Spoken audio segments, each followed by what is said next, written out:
We start with the messed up Trask family. There's Cyrus the father, who loves the army and is a really bad father. He has two sons. The first is Adam.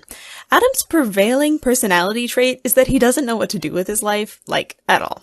Then there's Charles. His main personality trait is that he has daddy issues and anger issues. Adam is their father's favorite, so Charles gets so jealous that he tries to kill him. Thankfully, it doesn't work out. Cyrus forces Adam into the army, and Adam absolutely hates the army. He serves for a decade, then wanders as a hobo for a few years, showing off his main personality trait. He eventually makes his way back. In the meantime, Charles gets in an accident and gets an ugly scar on his head. He also matures and replaces his anger issues with a love of farming. Meanwhile, their father dies and leaves the boys an inheritance of a suspiciously large amount of money, where they don't know where it came from. The next character that's important is Kathy. Kathy has two special skills. One, she's a total psychopath. Two, she can make someone fall in love with her. When it's time for her to move out, she traps her parents in the house and burns it to the ground, faking her death in the process. She then goes on some misadventures which end with her on the Trask's doorstep, beaten nearly to death with a fresh scar on her head. Kathy employs skill number 2, and Adam falls in love with her, replacing his earlier personality.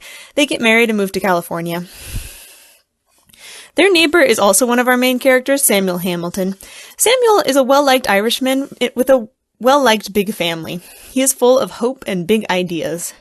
Kathy and Adam settle in, and Kathy gives birth to twin boys. She decides to get out, so she shoots Adam, effectively shattering his personality and sending him into a decade-long depression. Thankfully, they have Lee, a Chinese-American servant. He's a thoughtful philosopher. He also raises the twins, making him the total MVP of this story. Samuel Hamilton comes over to punch some sense into Adam and help him name the twins. They discuss the story of Cain and Abel for a while, but thankfully decide to name the twins Caleb and Aaron instead. Lee becomes fascinated with a part of the Cain and Abel story. In some translations, God says, "Thou shalt rule over sin," and in some, "Do thou rule over sin." He takes it to some Chinese philosophers, and after studying the original Hebrew for 2 years, they see that the original word is timshel. They conclude that the correct translation of this is "thou mayest." Lee says, "It might be the most important word in the world. That says the way is open.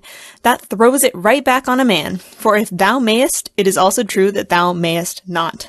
This is one of the prevailing themes of the book, that it's up to every one of us, whether we conquer sin or not. Kathy moves to Salinas City. As a total mastermind, she changes her name to Kate. She starts working at Faye's brothel, and there she uses her 2 special skills to become Faye's heir, then kill her. Now, it's Kate's brothel. She mixes in some extra BDSM and blackmail, so it's now a very shady brothel. Charles dies. He leaves his fortune to Adam and Kate. Adam goes to the city to tell Kate, and finally, he figures that he can move on and regain a personality. He moves his family to Salinas City. Adam gains a passion for refrigeration. Lee continues to be the backbone and heart of the family. Caleb goes by Cal and is manipulative, but wants to be good. Aaron drops an A from his name to fit in better. He is persistent to a fault. Aaron meets Abra, a lovely girl who he falls for. She wants to take care of people, and Aaron makes a perfect project for her. They promise to marry each other one day. Adam's passion for refrigeration leads him to invest in a cross-country shipment of lettuce. It completely fails, and Adam loses most of his fortune, which brings a lot of distress to the family. Cal uncovers the family secret that Kate is his mother. He's afraid that he has all of her evilness inside of him.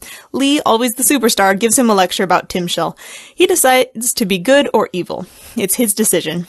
Deciding to be good, Cal wants to give his father back his fortune. He partners with Will Hamilton, a successful businessman. By selling beans on wartime markets, Cal makes $15,000. He also pays for Aaron's tuition at college.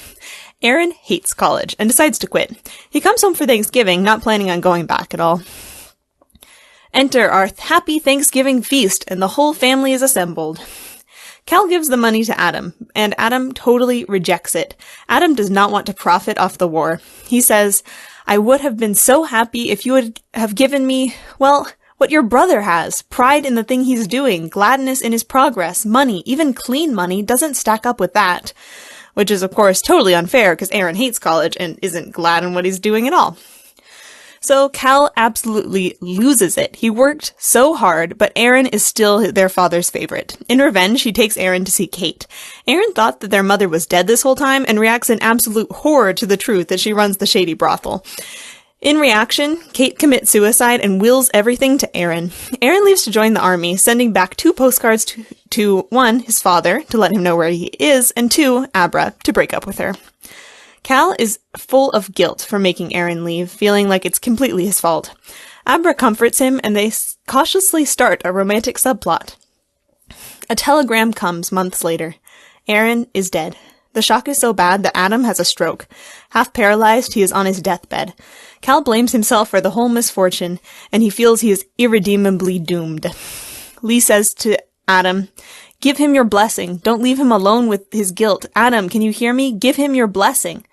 And Adam just manages to say, "Timshel," showing that Cal still has the potential to conquer sin.